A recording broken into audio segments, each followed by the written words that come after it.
આપણા રાજકોટમાં એક ચશ્માની દુકાન છે. હું કેટલી વખત એની દુકાને ગયો છું.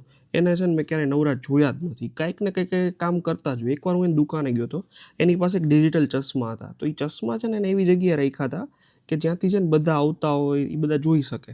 તો હવે એની દુકાન એકવાર હું હતો અને એક કસ્ટમર આવ્યો. એને ઓલરેડી નંબરવાળા ચશ્મા લઈ લીધા હતા. અને પછી એ ભાઈ જોતો હતો કે આ ચશ્મા કંઈક અલગ લાગે છે. તો પછી આ ભાઈ ઊભા થયા અને એને સમજાવ્યું કે ભાઈ આ ચશ્મા કંઈક ડિજિટલ છે, આમાં વાત કરી શકો અને આમાં તમે સોંગ એ સાંભળી શકો. અને કીધું કે આ ભાઈ તમને મજા આવશે. તો એણે એ ચશ્મા લઈ લીધા મારી નજર સામે જ. અને પછી એ ભાઈ આવ્યા અને એની એક બુક કાઢી. એ બુકમાં એને લખ્યું કે આ ભાઈએ આ જગ્યાએ ચશ્મા રાખ્યા હતા એટલે એ ભાઈએ લઈ લીધા. હવે ક્રક્સ એ નથી વાતનો કે ભાઈ અહીંયા રાખ્યા હતા એટલે જ વેચાણા. વાત એ છે કે હું આગળ જોયું મેં એની પાસે બધી વસ્તુનો રેકોર્ડ હતો કે આપણી દુકાનમાં આ કસ્ટમર આવ્યો હતો, એને આ ચશ્મા નહોતા ગમ્યા એટલે નહોતા લીધા.